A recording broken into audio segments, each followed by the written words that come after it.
any excuse I would make was simply not tolerated. So if you can't do it, then do it anyways. Welcome to Motion Matters, where we shine a light on the entrepreneurial journey, sharing real stories of triumph and challenge. Guided by Jamie Tilka, we connect, inspire, and educate.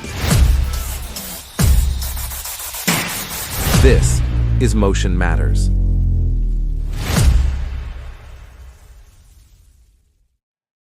Hello and welcome to Motion Matters. This is the Entrepreneurial podcast where we talk about the trials and tribulations of entrepreneurship. Today, I have Neil Twa with us, who has been deep into the entrepreneurial space. And so, of course, I would love to have him on so that he could talk about his stories and share it so that it can inspire and educate other people. So, Neil, thanks for taking the time to come on and talk with us today. That's my pleasure. Thanks for having me on today, Jamie. Awesome. I typically run right into giving you an opportunity to kind of tell us a little bit about who you are, where you came from, and ultimately, how did you get into entrepreneurial space versus following the stereotypical, I'm going to get a job type of thing? Well, I actually did get a job, but it was mainly because, and I'm going to age myself as I say when I answer this question, because a lot's happened when the internet came online. The last 30 years have been pretty dramatic in the way the internet's changed our entire life, our structure, our framework. Mobile phones adding on the context of mobility for access to it. Things have dramatically changed. But when I went to college, there was no internet. So we got internet the second year I was in school, and that was an inbox on a green screen, so we could actually email people. And so from there, it moved very quickly as Windows came online. Windows 3.1 and then Windows 95 was pretty revolutionary change to the way we did business. Mm-hmm. And so there really wasn't anything in academia that could teach me and train me how to do, because everybody was learning online. There was no curriculum. There was nothing. And so I did have to go get a job. And I worked for more than a decade in two different companies between Sprint and then IBM. Before I fired the man and left in 2007 and started my own business. I did what I now refer to and has been coined, I think, by other people, so I can't take credit for it, but I burned the boats, not the bridges, meaning that when I left, there was no going back. When I left, there was no looking back. When I left, there was only going forward. And so I was never going to go back to the corporate world, no matter what I did, no matter how it looked. I was going to keep moving forward. Yeah. And I can say that with confidence, even though there was a few moments in time where I was like, well, maybe I do need the money or I need that situation. And then I'm like, no, I'm going to come back over here. So doing it and thinking about it are obviously two different things. So long story short, I didn't burn bridges because I kept relationships open that did benefit me later on and helped give me contract work and other things for my business as I grew it up. And then just, fortitude and realization that I kind of always wanted to do that. And no matter what, when I, burned the boats, I was never going back. So I was going to figure out something one way or another. I didn't have a specific, this is what I have to do. And if this doesn't happen, it's all a failure. I think a lot of mindsets of limiting and scarcity belief do when they start a business. If this one thing I'm doing right now does not work, whoever taught me it is a failure, or whatever I'm doing is a failure. Yep. And the output of that is limiting scarcity beliefs, because there's somebody doing something in business at every level of success, right? Yep. It's just going to get down to, what is more in tune with your joy and with your purpose, so that you will put the time, energy, attention, and money into doing it. And then in the long run, you're going to change and adapt and grow. And eventually you will figure out what is your specific, some people call superpower, what's your specific area, your focus, your niche. For me, it eventually ended up in private label products and physical e-commerce businesses and brand building, which is kind of a bit far away from where I started out in the information consulting and consulting management world. We still do some consulting, so it's familiar, but there's a lot of new things I do now that have only come through 17 years of experience and trial and effort. That's a lot to unpack. Can I go back? Just I paint the picture for myself and other people. Yeah. When you quote unquote burn the bridges, were you single at that time, Burn or the were you boats? burn the boats? Not I'm the sorry, bridges. my bad. Yeah. No, that's very important. We understand the difference. Yeah. You're right. That's a big differentiation. Apologies. No worries. Were you married at the time, or were you still single? I had just gotten married, so I met my lifelong sweetheart after a very unfortunate divorce situation that led to kind of a reset of my life and a what do I want to become and now what. I didn't end up with any children in that, so I was kind of a free agent, if you will, and kind of figuring out what to do in life. And I'd met this wonderful girl, and got to know her better as friends because I really wasn't in the mind frame of getting married again. And over the course of a couple of years of being friends, along with our community of friends, I realized this is a girl I could see myself spending the rest of my life with. And by March of 2007, we were set to be married. And by February, I had gotten notice that my division in IBM was looking to most likely outsource or move that division to some other location. The inkling and the scuttlebutt was that was going to occur. And they made the official announcement in June, to which I simply said, thank you. I'll take my early retirement. And I walked. So we were married for not very long before I made that decision to go. So that's a great lead in. Mm-hmm. I asked that because my question was, I know for a lot of people, the struggle is, bringing home the bacon, if you will. Sure. And then the scarcity mindset, like you talked about how is that going to transition into the fact that I'm building my own business. So it sounds like she was on board. 100%. So her dad was a PharmD pharmacologist who'd ran his own practice for 25 years at the little hometown that she grew up with in Oklahoma. And so because of that, she'd already kind of understood what, a father figure who runs his own business kind of looks like. So it wasn't too hard for her to grasp the idea that I would kind of do my own business. And she was on her path. She had just finished getting an RN degree the year prior to that and was in the process of figuring out, work and where she wanted to fit in, and was looking to either become stay in the RN world or become an NP, a nurse practitioner, and kind of push up the line. And then we did, ended up getting pregnant, and that kind of changed everything. So in the first year after I left IBM, we got married, then left IBM, and then found out we were pregnant by September of the same year in 2007. So really, at the end of the day, my wife extols the benefits and privileges of a Psalm 31 woman. She really, really encompassed that belief and structure of what her purpose would be and what she felt led to do. And if you understand my wife, there's no succumbing. She's a very strong personality. So she is not someone was like, some people would look at that and say, well, you're putting her down. No, I can't put my wife down. Are you kidding me? Yeah. She was like, hey, I will lead this front and you lead that front. I want to be on the home front and you go be on the work front. No matter what you do, we're going to be okay. And it was really easy then for me to just do what I needed to do. To find the work, do the work, build the business, and grow the business. And even to today, while we talk and converse about things, I have full reign over how we spend business finances and what we do and where we go. That's not her domain. She trusts me. She works through that process with me. And if I got to decompress things, but otherwise, she does not hold me back. And so I deal with this on other relationship structures. And it's interesting you bring this up because it is one topic of possibilities for others who think about getting going in terms of, needing that money to come home. And I will always tell somebody, if you're going to start a business, while you should not consider it a side hustle or a hobby business, you may start it in the side hustle aspect of moving away from something, but wait until you have 3 months of repeatable income before you leave said job or other position. That's just a great thing, especially if you're married with kids and already kind of moving in the world. As I mentioned, I had a moment of reset. I had a choice. I had an opportunity. I was kind of starting back from ground zero. I had an ability to kind of, be the speedboat, if you will, a little bit in the water. And I know that some people feel like their lives are a bit of Titanic, so it takes quite a bit to turn it into a new direction. And there's concerns that spouses or significant others or, people will be influenced on, well, we need that money. You can't, not make that money. We have to stay here. We have to pay the bills. We have to keep things going. And I understand that and I respect it. At the same time, I would also say that without tenacity, perseverance, and a can-do, go-getter attitude, fortune favors the bold, and you're not going to receive the boldness of victory if you won't overcome those fears and limitations, which are usually mountains built out of molehills in your own mind. Yeah. They literally are. Because I got friends in real estate and business development and online marketing and sales and franchising and e-commerce, and they're all in all these different models having really great success, right? You look at them as a pattern of their behavior and you find out that intrinsically they are more operational, structured, follow the daily, weekly, month process, keep going every 3 feet so I can look back and see where I went, but then keep going 3 feet, and pretty soon they're at the top of their mountain, right? They don't just run up there, run out of oxygen climbing the top. They have understood that every 3 feet is just 3 feet by 3, and they're willing to keep doing 3 feet by 3 feet by 3 feet when others will quit and say it's too hard. They will simply say, we haven't even got to the good stuff yet. So they have a very different affect in their personality. They're willing to take certain levels of risk, others are not. And quite honest, the bar from doing business, the bar to do and get involved in any kind of online business or business that builds in an online presence is so low right now.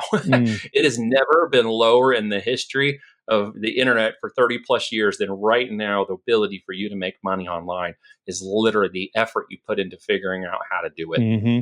Yes, I agree. I've been telling that to my kids a lot. Yes, good. That's good. You said a ton of stuff, and just cause as I'm sitting here listening to you, I was smirking because reflecting and kind of some of this stuff is validating certain things that I've been processing myself. One question I'm just curious, and Yeah. answer it to the extent that you're comfortable with. But like about 2 weeks ago, I kind of had my own self revelation of just like you did all the tag words that I like to talk about: perseverance, tenacity, grit, grinding, all this stuff. And kind of like somebody had posed the question to me, why are you that way? And I'm like, I don't know. Like, I mean, I have hypotheticals. Long story short, I had this moment, pretty emotional moment, quite frankly, is and where it probably came down to the fact that things in my childhood are what I think put me there, like in that mindset with Mm. subconsciously not knowing that that's really what was driving me. And so guess my question to you is right back to what that person asked me is like, do you kind of have an idea what that is? Was there anything specific that caused you to be like that? Or did you just grow into that? Were you mentored like that? I mean, do you have an idea? Well, I grew into it. I didn't grow up in it, right? My Mm, dad, God bless him, he's 82. He lives on the 5 acres, just a stone's throw from our house here in the Ozarks. So we get to see him quite a bit. And it's amazing. Him and my mom are there. He's a hardworking guy who actually didn't graduate from high school and went into the Navy and did a tour in Vietnam on a destroyer in the Navy. He was about tenacity and perseverance and overcoming problems, and just by his nature as a person, while he wouldn't see worldly accolades in the financial sense, he got worldly accolades from his family, who saw him and watched him and saw the perseverance in his getting up and working the third shift for a long time in his life before he got the shift over and spent almost 30 years in a factory where he worked there in Oregon. And just seeing that man's tenacity and willingness and just the strength of his character, how quiet he was, kind of instilled in me the can do, can do, can do, can do, can do mm, attitude. And really anything that my dad being a Navy guy, any excuse I would make was simply not tolerated. So if you can't do it, then do it anyways. If you feel like you can't lift it, then try to lift it. If you can't go left, then go right. He just instilled in me a constant work ethic of can do. yeah. And I think, that is my familia. While it wasn't easy and we were not very rich by any measure, and while I had food and the things I needed at my core, I never really had anything I wanted because we couldn't afford it. So when it Mm, came to get certain things I might want later, we just didn't have the money for mhm. it. So I had to learn to figure out how to make money as a kid who's mowing some lawns and doing a side hustle until I was closer to 16 before I could get my first waitering job and actually make some cash on my own. And I used that cash to kind of do other things I wanted to do. When I could borrow his truck when he wasn't using it to take it out on a date or do whatever, I had to pay for it with my own cash. So because of that, I learned, the value of work and the ethics of that and building some money to kind of see myself through. Later on in life, I just learned it through pure tenacity and hard headedness that led me into opportunities and Mhm. failures, big ones. It didn't, opportunities and failures are just kind of a story of my life. Yeah. Having and being in the right moment, being in it long enough, some great opportunities have presented themselves and some wonderful things have happened. But I've also faced the very destructive components of life too. I have been obviously mentioned divorce. That was not fun, having to Mm-mm. restart and start over from zero. And I didn't have anything. I didn't own anything. The car was leveraged debt, and there was nothing but what I had in my back seat. So for a while there, I was homeless and had to go to Oregon and live in my cousin's house for a little bit to kind of get back on my feet. Yep. So, later on in life, I ran into some additional struggles. I got too leveraged into a business I thought was going to be an amazing thing, had a patent. We had been developing it and it had millions of dollars in capital into the business. And it turns out there was some problems in there, let's just say, that forced me into a business bankruptcy as a strategic decision to remove myself from that business and any problems that were in it that I did not Mm. create, and were able to get away from that, but had to start over financially and figure out what to do to kind of rebuild that. Later on, my wife had some serious medical conditions. I mean, I can touch the topics that are probably on everybody's mind Yeah. here. Okay. And she, had a major problem with our fourth child. And in 3 months after the fourth child was born, her name is Katie, she had to have a hysterectomy. Okay. Not a great thing because Mm-mm. we weren't really done having kids, but this was kind of the end of it. Unfortunately, the cauterizing machine during the hospital failed, and she went into a cardiac arrest in the room when they overdosed her with morphine, and she died on the table in front of me and coded, and they had to bring the whole crash cart team and everything in to try to resuscitate her, which they did, Wow. just long enough to pull her into an emergency surgery to figure out what was going on. And then, sitting there literally at 4 a.m. in the morning, watching my wife go out to an emergency, having just watched her die and come back to life, wondering if she was ever going to come out. And I'm stuck with 4 kids under the age of 5, suddenly facing a whole new path, wondering if I was going to do it alone. Mm-hmm. And she went into the third surgery in 36 hours because the second surgery didn't fix the problem. I got to see her 5 minutes in between that, between the time I saw her and the time they were racing her back to the surgery again because they couldn't stop the bleeding. So another 12 hours later, come to find out they got it fixed, but it took her over a year to recover from it. Wow. And I had to become dad, businessman, mom, house caregiver, everything, and a sick wife along with 4 children. Thanks by the grace of God and the situation, we were settled into a little place in Oklahoma. And my parents flew out to help for a little while, and her parents helped for a little while, and just kind of covered up the slack. But that was definitely a change in direction. And what it did is that actually broke purpose and focus and profit in my life and inverted them into purpose. Okay, so what crashed the business earlier was pure profit focus and the idea I had to make this money and it had to happen in a certain time. And if it didn't, I was a failure, or what I was doing was a failure. And I put all this huge weight on myself, all this stress and concern. I wasn't sleeping great. We were running into all these, problems and stuff. And I was like, how is this like me not making this work? And I surrendered it all. Okay, I had a conversion moment. I surrendered it to God and I said, I can't do it anymore. I can't take it on anymore. I'm just going to give it up. Literally, I'm going to give the fight up. Not because I wasn't going to provide for my family and leave them or anything like that. I just gave up the fight that I could do the things I wanted to do in my time, the way I wanted them and how I wanted them done. And instead, I surrendered all that. And as soon as I surrendered all that, all the magical butterflies and unicorns popped out of my butt, right? No, that's not exactly what happened. There was a 3 and 4 and 5 year struggle to put a new business and a life back on the line. To actually make it work. But out of that, the reason why it grew, and I can sit here and tell you these things today, is because I turned purpose over profit as to the way I did business. If I helped others, it was purely for purpose-driven affect. If they paid me, that was a byproduct of that work we did together. And as I would help others, I would continue to help more. And as they got more successes, then I was able to help more people. My own business benefited from those relationships and connections, and I was able to launch more and more products and brands into my personal businesses, and continue to evolve that from 2012 on Amazon FBA to today, where it generated tens of millions of dollars in sales for my companies, hundreds of millions of dollars in sales for my clients. We're now business investing and acquiring companies in this space. We're now in the M&A space. And, all of that tenacity and grit and perseverance really just from my father's, beating it into my head in my life was just something that said, a can-do attitude. I had one mentor that helped me really with my mindset much, much later on. And that was my uncle. Unfortunately, he died before I could really spend a lot of time with him. He had an ultralight crash in an aircraft and died in Wyoming. And that was very unfortunate because I was just getting to know him better. And his mindset was about business and development is bigger. He owned a sailboat company in San Diego. His thought processes, the way he talked about money, everything was so different than what I was used to.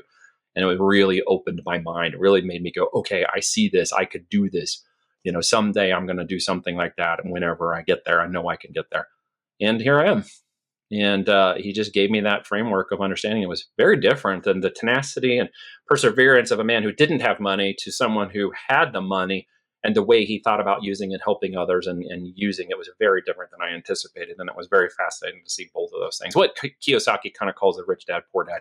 I sort of had that between my dad and my uncle, which was something I didn't come to realize much, much later on. I don't want to get super emotional because then it will take away from the show. But I feel like me interviewing you on this podcast is probably more for me than other people. Everything that you just described, I mean, virtually to the T, with the exception of the fact that I don't have a multi-million dollar company. But everything else that you described, and also my wife didn't almost die, although we did lose a child last October. Anyway, there's a myriad of similarities and contrasts, all the feelings you described. Mm-hmm, mm-hmm. And when I alluded to my moment a couple weeks ago down in Florida, you've mentioned it multiple times. It was definitely spiritual in nature for me, coming to the self-revelation of everything that you just described. So I don't want to regurgitate it and bore people. But the bottom line is understanding that I just have to let it go. Yeah. I think if I'm being incredibly vulnerable and open right now. I know everything that you just said is true because I've felt it, but I'm still struggling. Yeah. And I'm struggling because I think people like us, and I'm making that assumption based on the story you're telling me, it's hard because I'm a problem solver. And I pride myself on the ability to be able to solve complex problems and help other people. I enjoy helping other people. So Yeah. at the without going on, I'm saying all I'm saying because, well, one, I'm incredibly grateful that you shared what you just shared. And as somebody who's literally going through it as we speak, everything that you described, I mean, any words of advice? Well, pain and suffering and loss, man, that's a natural byproduct of life. That's the challenge we all face, whether it's now, whether it's in the past, whether it hasn't happened yet. My wife is here by the grace of God, and we've been married for 17 years, and she's still alive. I didn't have the unfortunate situation of almost losing a child, but I had one child that we thought we had lost at 6 months into the pregnancy. Mhm. And, finally I was able to hear the heartbeat, and it turned out okay.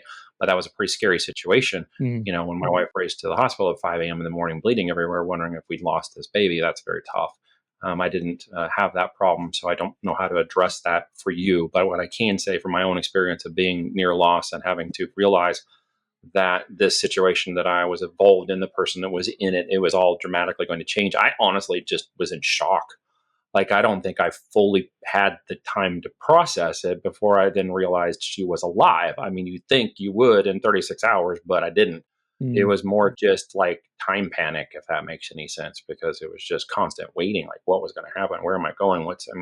It wasn't literally until I knew she was alive, and then we eventually got her home and we took care of it, that a few weeks later, that revelation that I was going to be a single dad, that she may not have come out of there, and I was going to be literally doing everything I was doing at that point by myself, hit me like a ton of bricks, as you can possibly imagine. It Mhm. just overwhelmed me. Mm. I'm like, oh my gosh, like I just hadn't come down and decompressed. And the amount of time it took to do that ended up being a few weeks. Mm. And I think the point of that is that in time, you're going to come down, you're going to decompress, you're going to have that moment of clarity, you're going to see where you're going. And I think that the challenge in that moment, if speaking to you or anybody who's listening, is to just continue the process of surrendering to it. Mm. Okay. Whatever time it takes, whatever the process is, there is still a mourning period in anything. I mourned the loss of businesses. I hadn't even prepared to mourn the loss of my wife until I knew she was alive. I'm like, oh my gosh, okay, that was good. I have impending processes coming. I know that I'm going to have to deal with. And so I already kind of mentally prepare my mind and fortitude. And one of those things is my father's 82 years old. Mhm. He is coming to the end of his road soon. And I know that he's strong, he's healthy, but at 82, things change in weeks to months, right? Yep. And I've been kind of thinking through that process and kind of preparing myself for those possibilities, because we're closer to it now than we were before. And I think one of those things is also just, again, the surrender aspect of that is to just kind of go through the process and naturally realize it is a process that everyone goes through. And the harder you resist that process, okay, could be family, could be life, could be a business you thought and wanted, could be the idea that you were going to go one direction in life and suddenly it all changed and you're going a different direction, but you're still thinking, gosh, that's where I wanted to go. That's where all my hope and dreams were. That's where everything was headed. Mhm. And now I'm going this way. So now you have to kind of reconcile that process and die to it and get mad at it and angry and overcome it and like work Yeah. your way past that point of reconciliation. And no matter what time it takes and how it happens, it's okay. As long as you're continuing to move forward. If you start to fall backwards and keep looking and getting caught in the quagmire of your mind Mm. and resisting any change to move forward, then you're in essence resisting the healing process. You're resisting the process that lets you finish the healing, the Mm. natural and kind healing process that every human has. The more you resist, that's the harder it gets, Yeah. right? Yeah. There's a natural process. And some people feel, that becomes a badge of honor. The suffering of the past, the problems. Well, this was that way, or I did that way. So this is my way now. And this is the way that it is because of all this hurt pain. Mm. And instead of letting it go, they kind of use it like a badge of honor. They have to tell everybody about it. They have to make sure that everybody knows how much they've suffered and how much trouble they've had. They haven't reconciled it. They haven't gone through the process. They haven't finished the mourning. They're still in the dark. If they would allow themselves to continue, joy and happiness will be on the other side of that. But sometimes they want to be in that position because the word is misery loves company, right? The phrase is misery loves company. And sometimes we're going to feel that misery because we're not done processing it yet. We're not all the way through it. I would say don't resist it, but just keep moving forward. That's been my personal experience in overcoming these challenges. It's just to not get caught up in that detail and realize there are going to be more of those things. There are ways to cope with them differently through exercise, health, praying, wellness, other things you can do to kind of release that and move forward. And even sometimes conversations can help out those things. And sometimes we feel like we're a silo. There's no one to speak to. There's no one's listening. And we want to cry out and be like, hey, doesn't anybody understand my pain? Like, doesn't anybody understand what I'm going through? Maybe people would just be better off if I didn't say anything. We can't let those feelings go that far, because I've been there at the bottom of my rope when I felt like people would be happier, people would be more satisfied, people would be better off, people would have more joy if I wasn't around. And on a very dark place in my life, on one cold evening in Kansas City, going 150 something miles an hour down I-70, I decided that turning into the embankment where they were doing construction would be the best way to deal with that. In just a split second at 150, doesn't take much for that car to just crumple and die. I thought it would be instant, right? With my luck, it wouldn't have been instant. It would have been a pain and suffering moment with a long road over. It would have failed. It would have failed. And I think I realized that in that moment that I was making that decision, that this is going to fail. And I slowed the car down and pulled the wheel away. Right. But at that moment, I just had all of those things rush, towards me as I was accelerating the car and thinking that no one really cared enough and they would all be better if I was gone. You can never let it go that far. Right.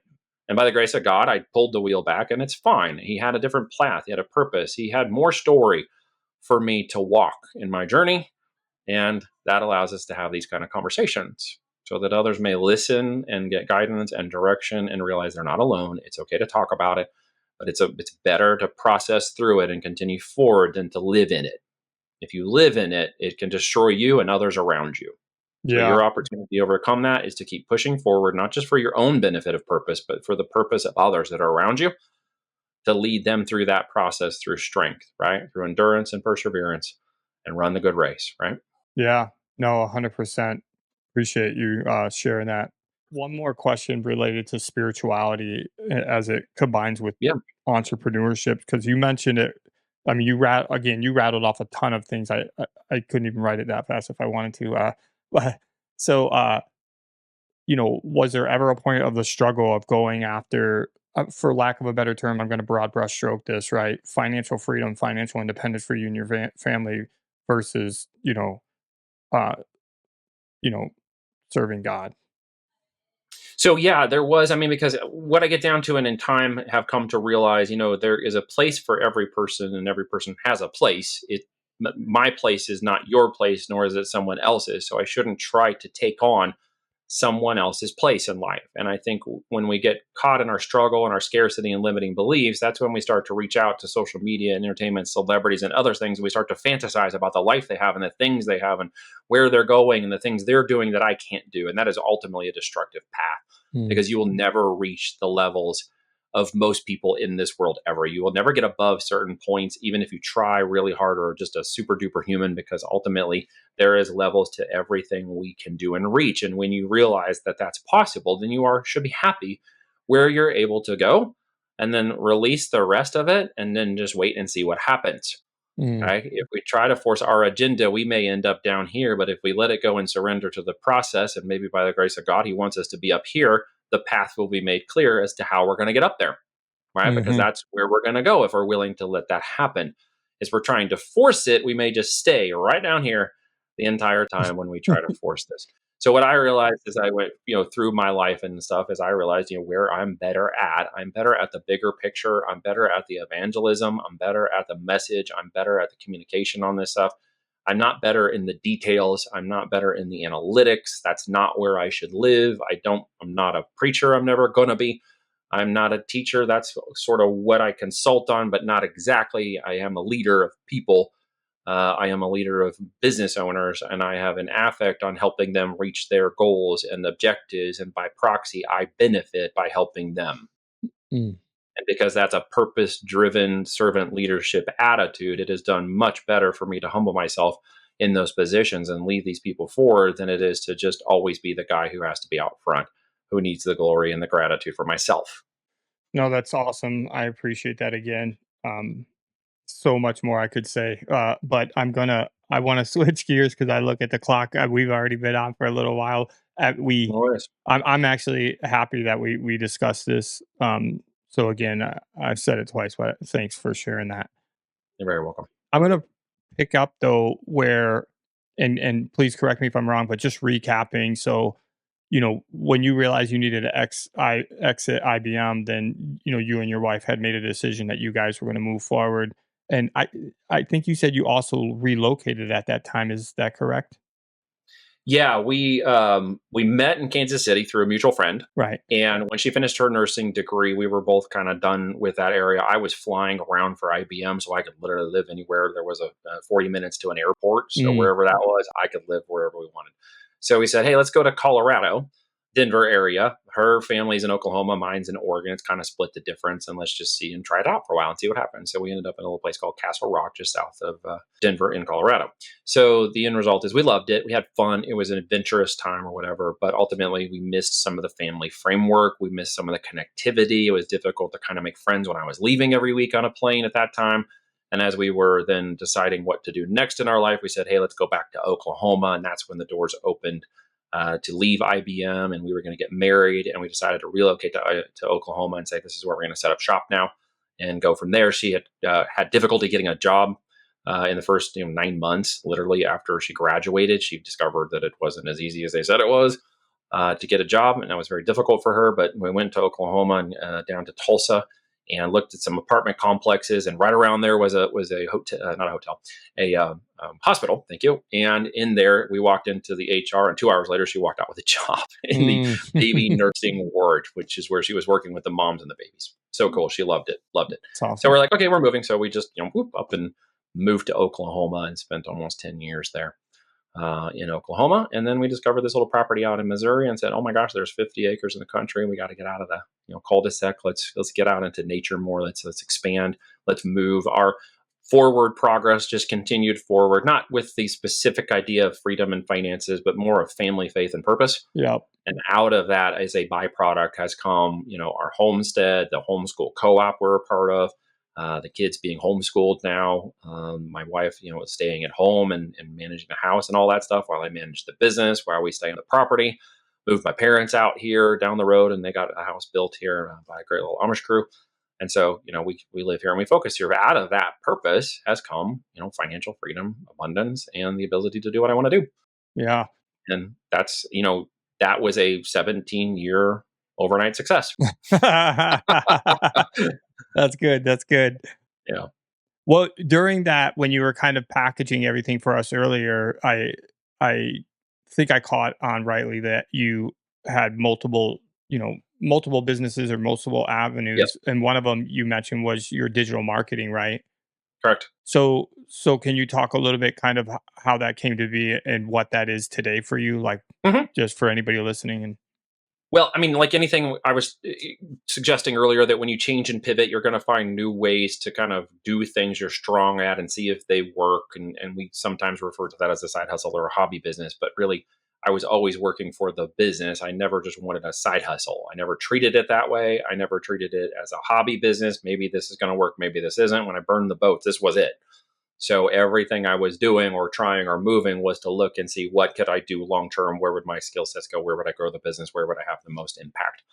And so as I pivoted around through things like online marketing to build the business more that I had, which was a management consulting firm, I had 10 management consultants working under me, to affiliate marketing, which was driving lead gen and traffic through mobile devices. Way back before mobile device advertising was really big, we were doing mobile advertising, Mm. kind of innovating into that space and got very successful at it. So much successful, so many successes in it that I got rid of the consultants and shut down the other practice. I was making more doing that than I was managing the staffing than the resources, which was pretty time consuming and a whole lot of logistics. So that made it a little easier to focus on other things, which led me to, I have the offer for a company that I'm helping drive leads for and traffic and mobile installs and, cost per lead and acquisitions for their customers. I don't have any customers of my own, really. I have a few on the digital side that I'm using for the mobile, but I don't actually own the product. So technically, I'm just trading time for money in just a nicer box, Mhm. basically. And I'm Mhm. like, well, this isn't solving the problem of taking me out of the equation and kind of building a business. It's just the Yeah. business still depends on me. I'm a self-employed entrepreneur. That Mhm. has to change somehow. That can't just be the all in all of this, right? And I decided to own the product. So in the process of owning the product at the end of the line, as opposed to traffic on the front, I said, what do I create? And I was like, well, I can create something digital. I can create something physical. For me, in the history of growing up with the internet and stuff like that, a purely digital model just didn't feel right to me. So I went with more physical products, like tangible physical goods you can hold in your hand, right? Mhm. And for me, that felt good because it was online and physical products. And I knew that if I put cash into this product, I actually had the product in my hand, which is kind of a cool feeling, right? So as I ordered, found products, and started flipping them, a friend of mine said, hey, you should check out Amazon FBA. You could sell. There's this new marketplace. You ship the products.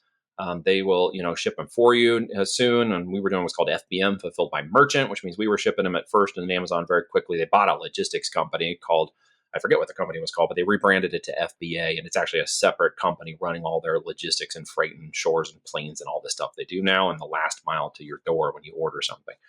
Amazon.com, the business was about moving products, but really it's just about moving data, as we all Mhm. know. Now, it was, most people thought it was about products in 2010 and 12 when I started, but really it was still about data to me because I saw an engine underneath the hood, engines Mhm. I'd played with at the IBM days, engines I was playing with on the digital marketing and direct response. And so I started testing products, which led me to building brands. By 2014, we had our first seven-figure brand on Amazon. Wow. And so from there, it was just repeat, rinse, process, systematize. I had met a gentleman named Reed Larson. He had basically never worked a day in his life.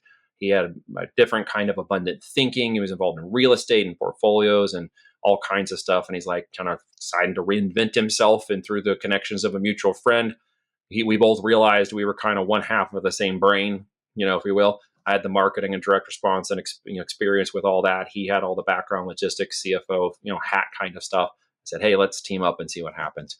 As I say, long story short, 12 years later, we're still working together. We're building, we're growing and buying companies and doing it in the framework we enjoy right now. We've helped thousands of other people do it successfully, building from scratch, brand new brands and building them up, starting it on Amazon and then moving them out to other channels.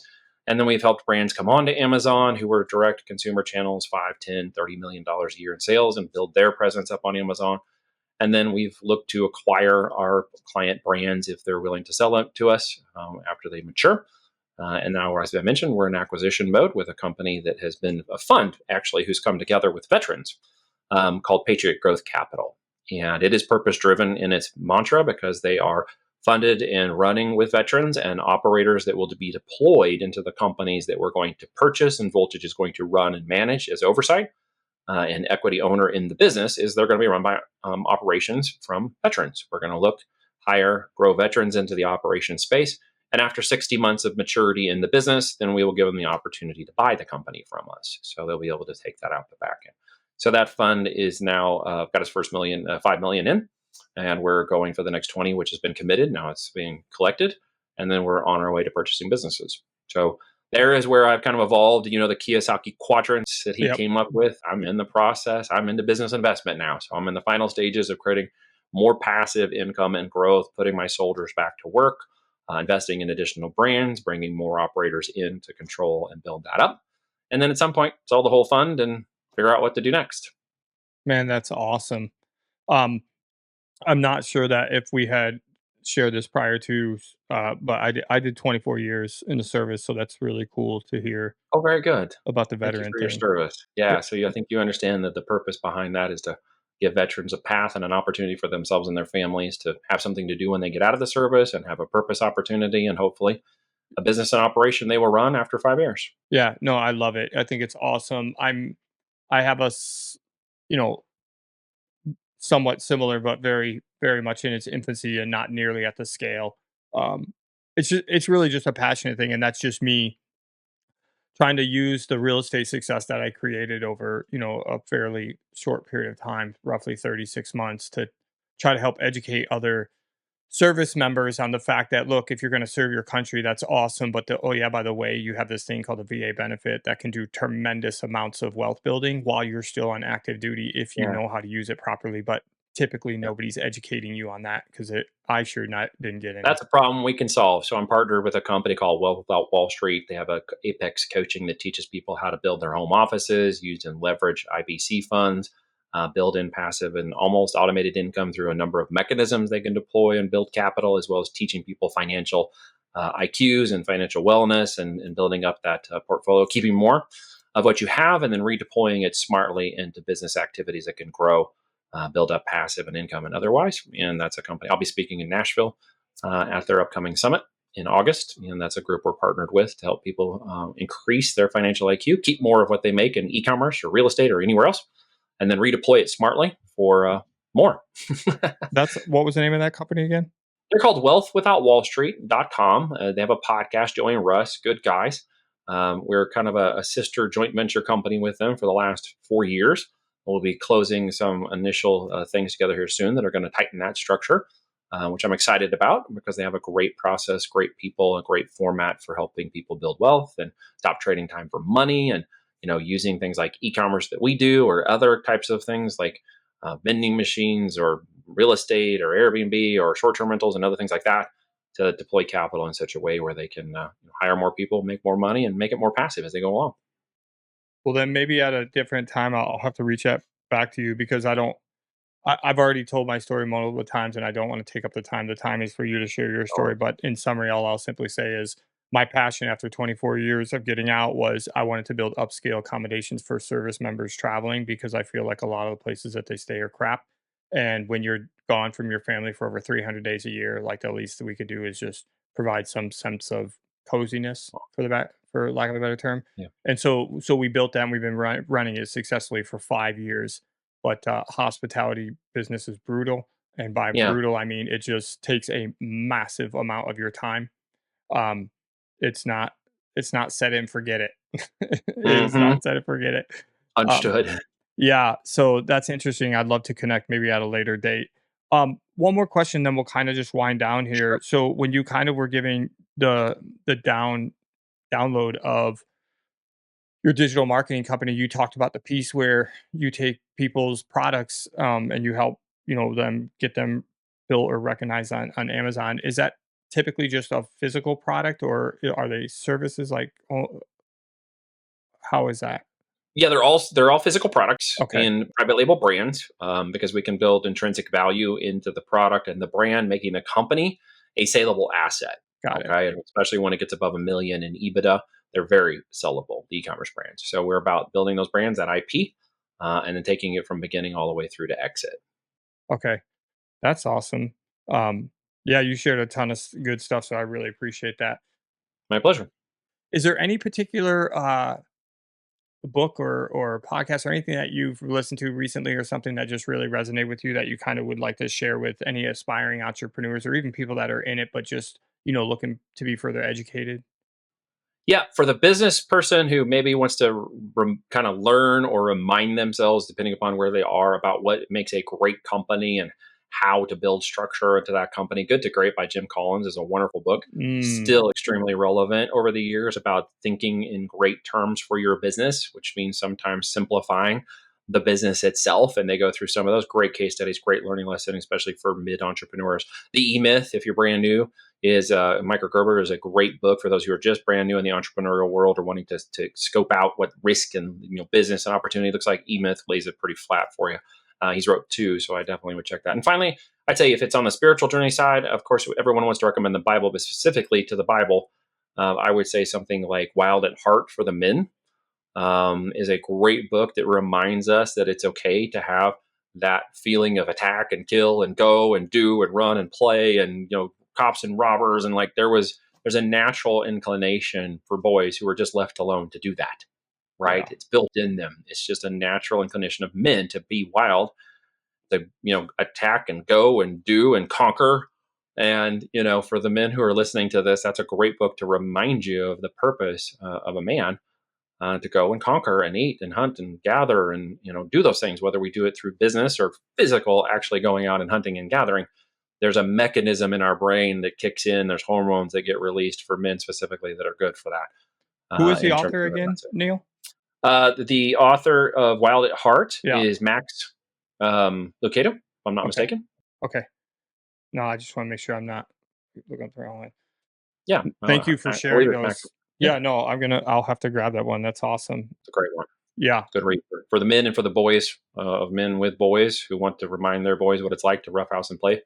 In fact, there was just a study the other day that talked about children that were studied who wrestled with their dads when they were younger, actually were stronger, more confident, and more self-controlled later in life if they had an opportunity to wrestle with their father when they were young. Just tells you the fact that fathers in the homes are extremely critical. And if you're a dad listening to this, keep up the fight, keep going. It's just a good word of encouragement, hopefully today to you. Yeah. Don't make excuses. Your opportunity begins at the end of your excuses. So just keep pushing forward and find a way. Yeah. Amen to that. That's awesome.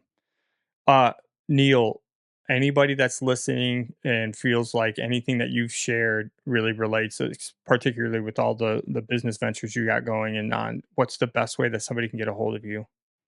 So voltagedm.com, voltagedigitalmarketing.com is a great place to unlock some free training, get my mind map, and kind of see more about what we do.